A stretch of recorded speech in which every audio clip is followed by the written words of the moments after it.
നമസ്കാരം. വലതുവശത്തെ കള്ളൻ. ഈ സിനിമയുടെ പേര് ബൈബിളിലെ ക്രിസ്തുവിനൊപ്പം ക്രൂശിക്കപ്പെട്ട നല്ല കള്ളനെ സൂചിപ്പിക്കുന്നതാണ്.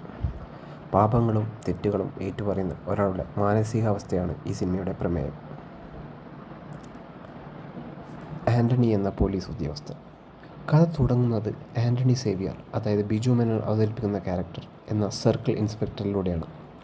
അദ്ദേഹം ഒരു മാതൃകാ പോലീസ് ഉദ്യോഗസ്ഥനല്ല. അധികാരവും പണവുമുള്ളവർക്ക് വേണ്ടി എന്തും ചെയ്യാൻ മടിക്കാത്ത അല്പം അഴിമതിക്കാരനും ക്രൂരനുമായ ഒരാളാണ് ആൻ്റണി. തൻ്റെ സ്വന്തം സ്വാധീനം ഉപയോഗിച്ച് പല കേസുകളും അദ്ദേഹം അട്ടിമറിക്കുന്നു. ഒരു ഉന്നത കുടുംബത്തിലെ പയ്യനായ രാജുവിനെതിരെ ഒരു പെൺകുട്ടി പീഡനശ്രമത്തിന് പരാതി നൽകുന്നു. ആൻ്റണി തൻ്റെ സ്വാധീനം ഉപയോഗിച്ച് ആ പെൺകുട്ടിയെയും കുടുംബത്തെയും ഭീഷണിപ്പെടുത്തി കേസ് ഒതുക്കുന്നു. എന്നാൽ വൈകാതെ ആ പെൺകുട്ടി ഒരു വാഹനാപകടത്തിൽ മരിക്കുന്നു. ആ കുട്ടിയുടെ സുഹൃത്തും മനുഷ്യാവകാശ പ്രവർത്തകയുമായ ഐറിൻ, അതായത് ജോർജിൻ്റെ മകളെ അഭിനയിക്കുന്ന കഥാപാത്രം, ഇതിന് പിന്നിലെ സത്യം പുറത്തു കൊണ്ടുവരാൻ ശ്രമിക്കുന്നു. എന്നാൽ പെട്ടെന്ന് ഒരു ദിവസം ഐറിനെ കാണാതാവുന്നു. ഐറിൻ്റെ അച്ഛൻ സാമുവൽ ജോസഫ് തൻ്റെ മകളെ കണ്ടെത്താൻ ആൻ്റണിയുടെ സഹായം തേടുന്നു. എന്നാൽ ആൻ്റണി അത് അവഗണിക്കുന്നു. ഇവിടെയാണ് കഥ തിരിയുന്നത്.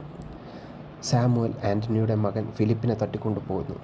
തൻ്റെ മകനെ തിരികെ വേണമെങ്കിൽ ആൻ്റണി ഇതുവരെ ചെയ്ത തെറ്റുകളെല്ലാം ഏറ്റുപറയണമെന്ന് സാമുവൽ ആവശ്യപ്പെടുന്നു. ഒരു രാത്രി മുഴുവൻ നീണ്ടു നിൽക്കുന്ന ആ മാനസിക യുദ്ധമാണ് സിനിമയുടെ കാതൽ. ആൻ്റണി ചെയ്ത ഓരോ അഴിമതിയും അനീതിയും സാമുവൽ ഓരോന്നായി പുറത്തെടുക്കുന്നു. സിനിമയുടെ അവസാന നിമിഷങ്ങളിൽ സംവിധായകൻ ജിത്തു ജോസഫ് തൻ്റെ പതിവ് ശൈലിയിലുള്ള ഒരു ട്വിസ്റ്റ് കൊണ്ടുവരുന്നു. ഐറിൻ്റെ കൊലപാതകത്തിന് പിന്നിൽ രാജീവ് മാത്രമല്ല എന്ന് ആൻ്റണി തിരിച്ചറിയുന്നു. ഐറിൻ കൊല്ലപ്പെട്ട രാത്രിയിൽ അവൾ രാജീവിനെയും ആൻ്റണിയെയും മകൻ ഫിലിപ്പിനെയും മയക്കുമരുന്ന് ഉപയോഗിക്കുന്ന അവസ്ഥയിൽ കണ്ടെത്തുന്നു. ആ ഭയത്തിൽ ഫിലിപ്പ് അറിയാതെ ഐറിനെ ആക്രമിക്കുകയും അവൾ കൊല്ലപ്പെടുകയും ചെയ്യുന്നു.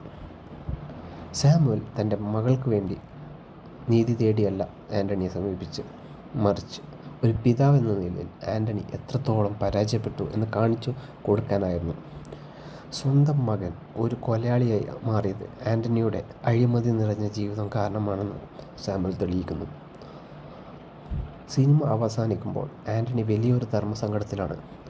നിയമത്തിന് മുന്നിൽ സ്വന്തം മകനെ ഒറ്റിക്കൊടുക്കണമെന്നോ അതോ പഴയതുപോലെ അധികാരം ഉപയോഗിച്ച് മകനെ രക്ഷിക്കണമോ?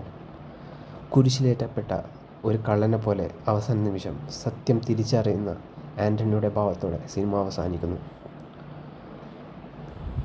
ഇനി ഈ സിനിമയിലെ ചില പ്രത്യേക കാര്യങ്ങൾ നമുക്ക് പറയാം. അഭിനയത്തിൻ്റെ കാര്യത്തിൽ പറഞ്ഞാൽ ബിജു മേനോൻ പക്വതയാർന്ന പ്രകടനവും ജോർജിൻ്റെ വൈകാരികമായ അഭിനയവുമാണ് സിനിമയുടെ നട്ടൽ. കുറഞ്ഞ സ്ഥലപരിമിതിയിൽ ഇത്രയും പിരിമുറുക്കം നിലനിർത്താൻ ജിത്തു ജോസഫിന് സാധിച്ചു.